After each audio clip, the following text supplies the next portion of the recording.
Tapi ada satu hal yang membuat ini menjadi perselisihan yang kuat, yaitu berkaitan dengan masalah rokok nih Pak Ustadz. Iya. Para ulama kita ya ini berselisih berkaitan dengan masalah rokok. Tapi biasa mazhab Ahlussunnah itu rata-rata mengharamkan rokok dan minimal makruh begitu. Benar. Nah sebenarnya hukum dari rokok itu sendiri bagaimana nih Pak Ustadz? Karena ada beberapa asatizah yang mengatakan bagi saya halal katanya. Baik, untuk masalah rokok ya, memang kita melihat bahwasanya kenapa rokok itu diharamkan itu tidak lain dan tidak bukan berdasarkan hasil penelitian di dunia kesehatan. Ya, hasil penelitian di dunia kesehatan yang menyatakan bahwasanya banyaknya kasus-kasus yang terjadi, khususnya kasus yang menyerang paru-paru, jantung atau bahkan kanker, itu disebabkan karena rokok. Dan ini hasil penelitian, artinya ini adalah masalah yang memang ilmiah dia. Kalau misalnya tidak ada dalil yang mengharamkannya secara eksplisit, ya memang betul karena rokok itu jauh ditemukan setelah Nabi Shallallahu Alaihi Wasallam wafat, sehingga apa? Tidak ada dalil secara rinci yang mengharamkan tentang rokok itu. Kita nggak akan dapat itu sampai tua pun kita meneliti itu nggak akan kita dapat yang menyebutkan bahwasanya rokok itu haram.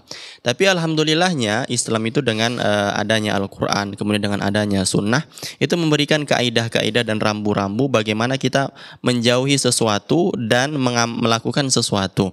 Ya, artinya mengerjakan sesuatu yang pada asalnya itu mubah atau menjauhi sesuatu yang pada asalnya itu menimbulkan mudarat. Ya, oleh karenanya apa? Dalam masalah rokok ini itu banyak kaidah-kaidah yang diambil oleh para ulama, baik itu dari dalil Al-Quran ataupun dari As-Sunnah. Di antaranya apa? Wala tulqu biaidikum ila tahluka. Janganlah kalian campakkan dengan tangan kalian diri kalian itu ke dalam kehancuran. Itu termasuk dalil yang digunakan oleh para ulama dalam mengharamkan rokok. Kenapa? Karena ketika seseorang itu merokok, maka dia mencampakkan dirinya itu ke dalam kehancuran. Artinya apa? Penyakit. Dia mengundang penyakit untuk mendatangi dirinya. Penyakit yang disebabkan oleh rokok, bisa kanker paru-paru, bisa serangan jantung, bisa impotensi, bisa gangguan kehamilan, bisa kanker mulut dan lain sebagainya.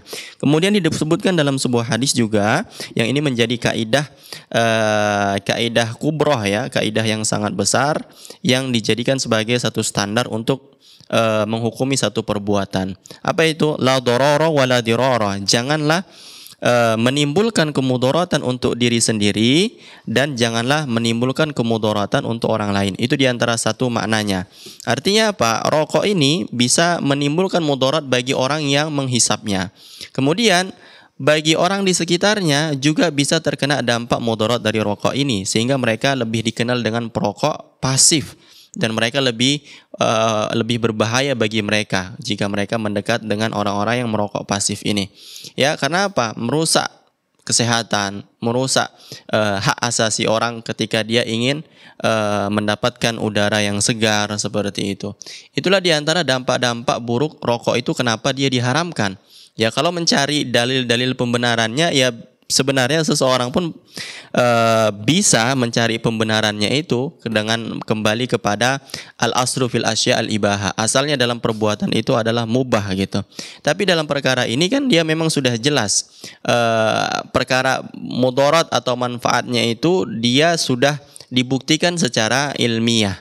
Jadi sesuatu yang bisa menimbulkan kemudaratan baik untuk dirinya atau untuk orang lain, maka itu bisa jadi produk yang diharamkan, terlepas dari itu rokok atau vape atau produk-produk lainnya yang bisa memudaratkan orang lain. Allahu taala alam.